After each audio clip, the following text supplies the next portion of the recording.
अध्यक्ष महोदय, आपका बहुत बहुत आभार।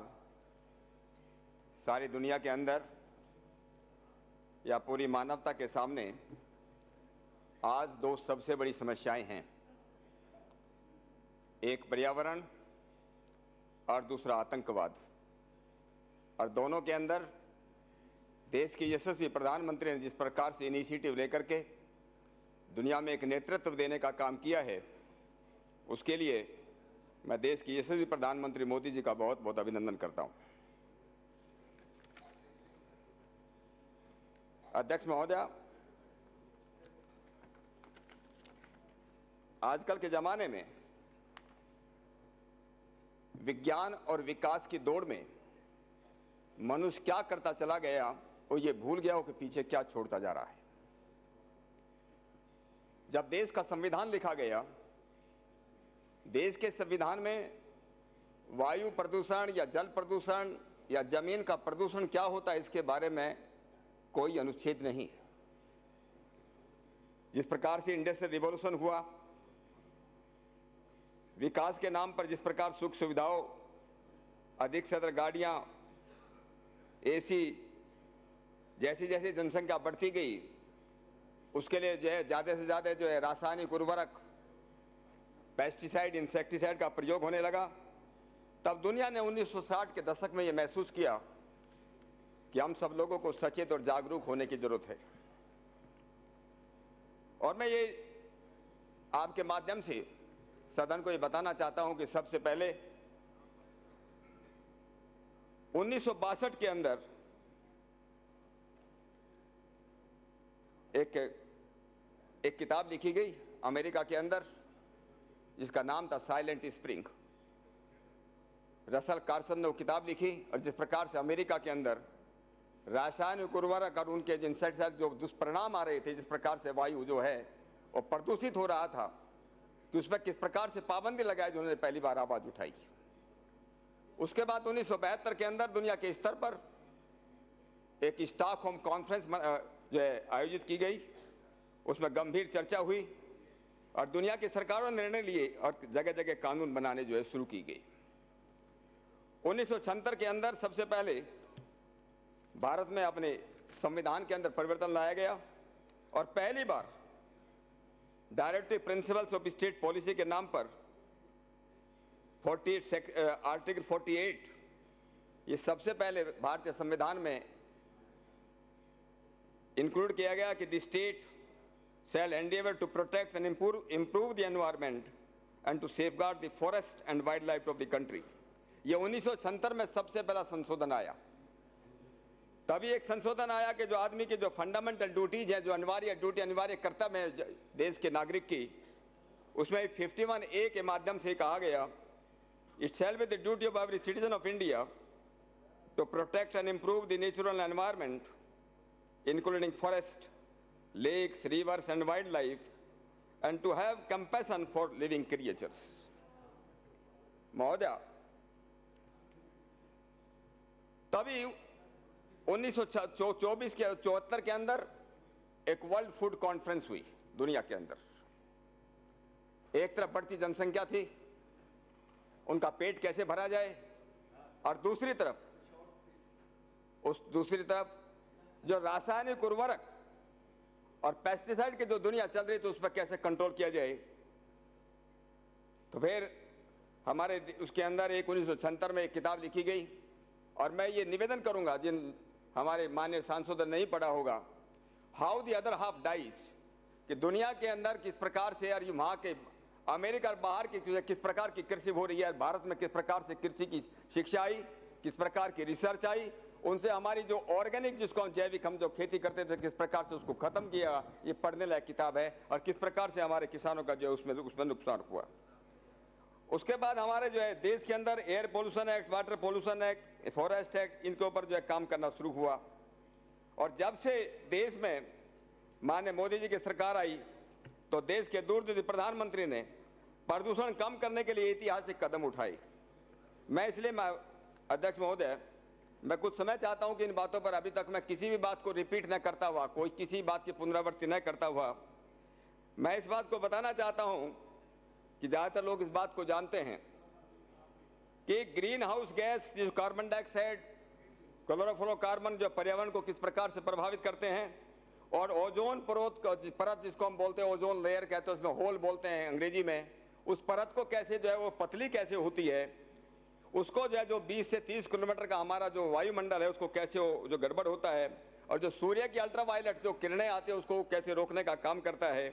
इसके बारे में अंतर्राष्ट्रीय स्तर पर हमारा भारत उसमें सिग्नेटरी रहा कि मॉन्ट्रियल प्रोटोकॉल 1987 में हुआ, अर्थ समिट जो है 1992 में हुआ, क्योटो प्रोटोकॉल 1997 में, और पेरिस एग्रीमेंट जो 2016 के अंदर हुआ उसमें भारत ने जो है अपना उसमें सिग्नेचर के दस्तक किए, और तब भारत ने जो निश्चय किया कि जो ग्रीन हाउस जो एमिशन होता है उसको हम 2030 तक उसमें 35% हम लोग उसको कम करेंगे।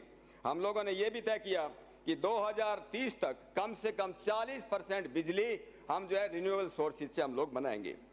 जब प्रधानमंत्री नरेंद्र मोदी जी के मैं इस बात के लिए भी अभिनंदन करूंगा कि उनके मार्गदर्शन में वायु प्रदूषण कम करने के लिए हमारे पावर मिनिस्ट्री के पहले श्री पीयूष गोयल और बाद में श्री आर.के. सिंह जी के नेतृत्व में पावर मिनिस्ट्री ने जो अद्भुत काम किया, इसलिए मैं और उनके साथ साथ पेट्रोलियम गैस मंत्री श्री धर्मेंद्र प्रधान जी ने जो काम किया वो भी काबिल तारीफ है। उज्ज्वला योजना के तहत 8 करोड़ से ज़्यादा घरों में जो है गैस कनेक्शन दिए गए। हम लोग जो है पुराली की बातें करते हैं कि पुराली हम लोग जला रहे हैं। अगर हम ये सोचें कि 8 करोड़ घरों में सवेरे और शाम अगर चूल्हा जलता, इन 8 करोड़ से कितना जो है हमारा वायु प्रदूषण बढ़ता है, इस बात का हमने अनुभव नहीं किया है। हम केवल सैकड़ों या हजारों कुछ किसानों को दोष देने का काम करते हैं। हम ये सोचे इससे कितना बड़ा फायदा हुआ। 8 करोड़ घरों को जो है जब गैस दिए गए, क्लीन एयर दिया गया, कितना बड़ा उसमें विकास हुआ। अगर ये गैस कनेक्शन नहीं दिए गए होते, जंगलों को कितना नुकसान होता, और अगर हम लोग जो केरोसिन जलाते हैं उसके अंदर, उससे हमारी किसी विदेशी मुद्रा बची होगी, इसका बाद अंदाज हम लगा सकते हैं।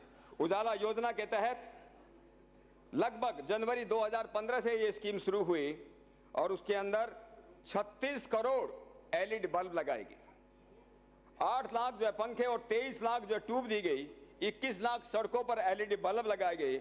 और ये अंदाजा जो पावर मिनिस्टर लगा, मैं आर.के. सिंह जी का बड़ा अभिनंदन करूंगा उनके अंदाज से कि 32 अरब किलोवाट आवर बिजली बचाई गई 1 साल के अंदर।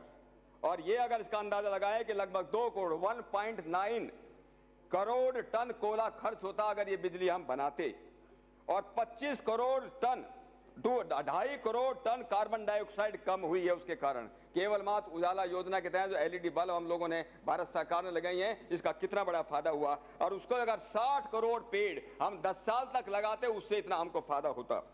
12,400 करोड़ लोग अपने लोग जो है जो उनका बिजली का बिल आता है उसमें बचाने का उसमें काम करते हैं। इतना बड़ा काम उजाला योजना ने किया है। इसी तरह से 2019 के अंदर जो यूएन क्लाइमेट समिट हुई, भारत ने घोषणा की कि हम जो रिन्यूएबल ऊर्जा बनाएंगे उसका हम जो हमारा टारगेट 2022 तक 175 गीगावाट था, उसको हमने टारगेट 450 गीगावाट हम लोगों ने किया है। और 16 गुना सोलर पावर हम लोग बनाएंगे 2016 के मुकाबले। कितना बड़ा टारगेट जो है हमारी जो है मोदी सरकार ने उसके लिए किया है। पहली बार मोदी जी ने इंडस्ट्रियल इंटरनेशनल सोलर अलायंस करके 21 देशों का बनाया, और उस समय जो है तो हमारा जो सोलर एनर्जी उस समय जो है 2014 के मुकाबले में आज हम लगभग 8-9 गुना सोलर एनर्जी हम लोग तैयार करते हैं। और हमारा 20 गीगावाट का हमारा जो टारगेट था उसको हम पहले ही हम जो है उसको पार कर चुके हैं। और 2022 तक हम 16 गीगावाट हम सौर ऊर्जा तैयार इस देश के अंदर करेंगे, जिससे जो है एयर पोल्यूशन जो वायु प्रदूषण देश में नहीं होगा।